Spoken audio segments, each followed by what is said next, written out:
बिस्मिल्लाहिर्रहमानिर्रहीम। नाज़रीन अस्सबाद से मैं इकबाल नाज़रीन, ईद कल गुज़र गई। आज ईद का दूसरा दिन है, इतवार है, और बहुत सी ऐसी बातें जो दिल में हैं वो करने को, शेयर करने को, कहने को दिल करता है। हमने सोचा कि चलें इस ईद के साथ साथ कुछ ऐसी आम बातें जो हमने ऑब्ज़र्व की वो भी आपसे शेयर करें। सबसे पहले मैं बात यहाँ से शुरू करूँगा कि मेरा एक करीबी दोस्त कह लें, फैमिली फ्रेंड कह लें, हमारे बड़े उनसे फैमिली अच्छे ताल्लुकात और कई दहाइयों से हैं। बदकिस्मती से कुछ ऐसे हालात आए, गुर्बत के माशी हालात या कुछ इस तरह से मसाइल थे जो बढ़ते जा रहे हैं, और वो उन मसाइल को, उन हालात से दिल बर्दाश्ता हो गए और वो किसी मुश्किल बीमारी का शिकार हो गए। बीमारी का नाम मैं नहीं लेता क्योंकि अच्छा नहीं लगता। मेरे वो दोस्त बड़े दानिश्वर भी हैं, पढ़े लिखे हैं, हालात कंट्रोल से बाहर हो गए क्योंकि वो करप्शन नहीं करते थे, तो वो किसी तरह से किसी मुश्किल उस सिचुएशन में चले गए। जब वो सिचुएशन में चले गए तो उन्हें हॉस्पिटल दाखिल कर दिया गया। जब हॉस्पिटल में दाखिल किया तो फिर उनके ऊपर ये पाबंदी हो गई कि जब तक ये ठीक नहीं होते, कम से कम 1 माह 2 माह, तो उस वक्त तक कोई फैमिली मेम्बर इनसे मिलेगा नहीं। और उनकी जो फीस थी हॉस्पिटल की वो पर डे 2000 रुपये थी, और ये कंफर्म नहीं था कि ये वाली जो बीमारी, ये जो प्रॉब्लम है, ये 1 महीने में, 2 महीने में, 6 महीने में या ये ठीक बेहतर होगी या नहीं।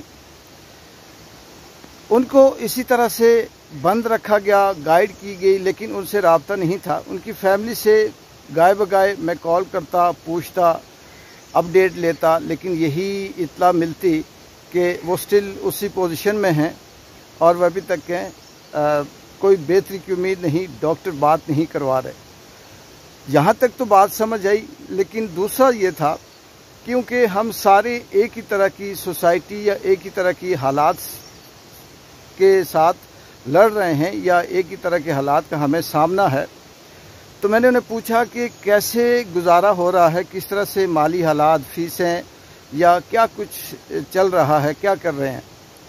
उनकी फैमिली ने बताया कि हालात उसी तरह से हैं, मुश्किल हैं, कहीं ना कहीं से पकड़ दकड़ करके तो कुछ फीसें दी हैं, कुछ गुजारा किया।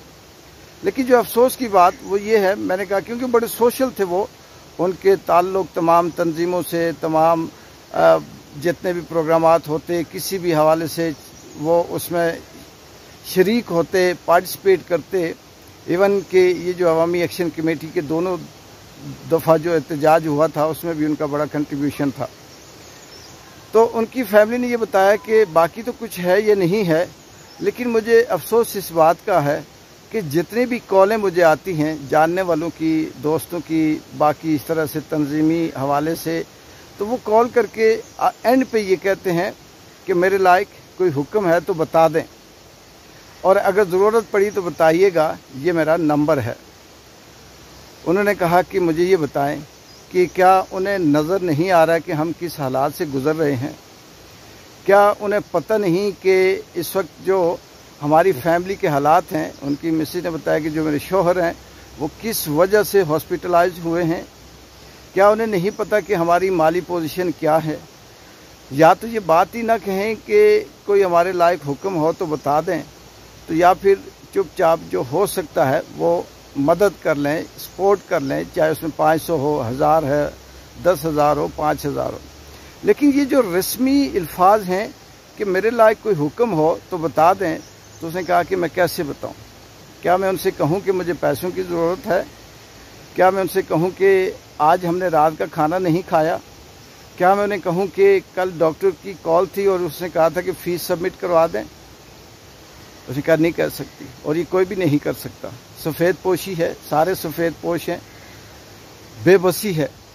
और मुझे ये याद आया कि ये मैसेज मैं ज़रूर शेयर करूँगा कि खुदारा आपके भी बहुत से दोस्त, रिश्तेदार, जानने वाले, हल्के फुल्के दुआसना वाले, ताल्लुक़ वाले, किसी न किसी हवाले से इस तरह से आप भी करते होंगे या आपके साथ भी होता होगा कि मेरे लायक कोई हुक्म है तो बताएं। ये वो जुमले हैं जो रस्मी तौर पर कई दहाइयों से, सदियों से चले आ रहे हैं, और बाद में ये कहा जाता है कि हमने कह दिया था कि कोई हुक्म होता तो बताते, आपने बताया नहीं। लेकिन अफसोस इस बात का है कि कुछ चीज़ें ऐसी होती हैं जो बताई नहीं जाती, वो नज़र आ रही होती हैं। तो इसलिए आप इन बातों से इज्तनाब करें। किसी की अगर मदद करनी है तो कर दिया करें, ये ना कहा करें कि कोई हुक्म है तो बता दें। दूसरी बात इसी से जुड़ी हुई है कि अभी जो कल रिपोर्ट आई है इंटरनेशनल लेवल पे, या पाकिस्तान के जो वर्ल्ड बैंक ने, कि ये मैं सुनने में आई, ये 2017 की है, ये पुरानी है, जिसमें ये बताया गया कि पाकिस्तान के अंदर 44% खत्ते गुर्बत से नीचे की ज़िंदगी गुजारने वाली लोग रहते हैं। यानी अगर दूसरे सेंस में ये कहे तो अगर 24 करोड़ की आबादी है तो 12 करोड़ हो गए, 25 की है तो 12.5 हो गए, 26 करोड़ की आबादी है तो 13 करोड़ आबादी पाकिस्तान की खत्ते गुर्बत से नीचे है। और ये इदाद शुमार हुकूमत के हैं जो किसी भी सूरत ठीक नहीं होते। अगर हुकूमत 44% बता रही है तो पाकिस्तान की आबादी की जो निस्बत है कम से कम 60% से ज़्यादा लोग खत्ते गुर्बत से नीचे हैं। और खत्ते गुर्बत का पाकिस्तान के अंदर क्या क्राइटेरिया है इस वक्त, जो मौजूदा वक्त है, कि जो 1200 रुपये पर डे कमाता है वो खत्ते गुर्बत से नीचे है। एक बात। दूसरा ये कि अगर किसी शख्स की फैमिली 6 मेंबर्स हैं, यानी 4 बच्चे, 2 मियाँ बीवी, 6 बंदे हैं, और वो अपनी ज़िंदगी गुजार रहे हैं, तो उनकी सैलरी अगर 75,000 से कम है तो वो खत्ते गुर्बत से नीचे है। अब ये क्राइटेरिया है 1200 पर डे कमाने का या फिर 75,000 से कम सैलरी लेने का 6 मेंबर की फैमिली के लिए। अंदाज़ा कर लें पाकिस्तान में कितने ऐसे लोग हैं जो 75,000 या 70,000 या 60,000 लेते हैं। यहाँ 25,000 से सैलरी शुरू होती है, 30-40 हज़ार पे जाके ख़त्म हो जाती है। 70,000, 75,000, 60,000 वो शख्स लेता है जो अपने आप को सफ़ेद पोश या वाइट कॉलर या कुछ इस तरह से समझता है। तो इस मुल्क में आने वाले दिनों में और कितने लोग ऐसे हैं जो हॉस्पिटलाइज्ड होंगे, जो खुदकुशियाँ करेंगे, जो बदवाएं देंगे, जो इस मुल्क के अंदर रहने के लिए अजाब समझेंगे। अभी तो ये भी बदबख्ती, ये बदकिस्मती आ गई कि हम अपनी ही सैलरी, अपनी ही अकाउंट से, अपनी ही ज़रूरत के लिए जब उसे निकलवाते हैं तो उसके ऊपर भी पैसे कटते हैं। सैलरी जब मिलती है उस वक्त टैक्स कट जाता है, फिर ट्रांसफ़र करें वो तो अपनी जगह पे, लेकिन जब हम पैसे विड्रॉ करवाते हैं एटीएम से तो उस पर भी कटते हैं। कैसे ये ले ले और अर्दली हुकूमत ने इस मुल्क के ऊपर बम गिराया। अभी ये भी सुनने में आया कि ये जो अभी बजट पेश किया जाएगा इसमें आम आदमी की ज़िंदगी पहले से कई गुना ज़्यादा मुश्किल हो जाएगी। ज़िंदा रहना सिर्फ सांस लेना रह जाएगा, बाकी खाना पीना, पढ़ाई, बच्चों की तालीम, सेहत, तरबियत, शादियाँ, खुशियाँ, गमियाँ, ये सब भाड़ में गए और इसके बाद कुछ भी नहीं बचता। बदकिस्मती हज किए जा रहे हैं, यहाँ पर क्या से क्या नहीं होता। 600% असम्बलियों के मेंबरों की तनख्वाहें बढ़ाई जाती हैं, जजेस ख़रीदे जाते हैं अरबों रुपए में, साफ़ियों को ख़रीदा जाता है करोड़ों रुपयों में। यहाँ पर फैसला करने वाले अपनी अपनी अदालतें बनाई जाती हैं, लेकिन किसी कौम, किसी मुल्क के लिए कुछ भी नहीं किया जाता।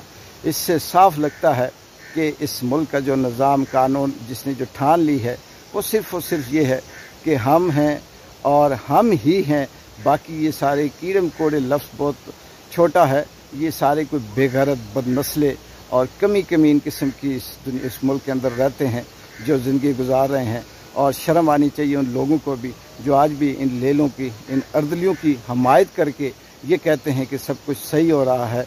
वो इदाद शुमार गरीदा फारूकी जैसे जिनके पैसों में इजाफा होता है, असम्बलियों में जिनके लिए तनख्वाहों में इजाफा होता है, या वो टाउट जो बैठे बातें कर रहे हैं उन्हें प्रोजेक्ट मिलते हैं, उनके लिए तो हो सकता है, लेकिन आम आदमी की ज़िंदगी बहुत मुश्किल है, बहुत मुश्किल है। एक बार जिन जो को इजाज़त दें। अल्लाह हाफिज़।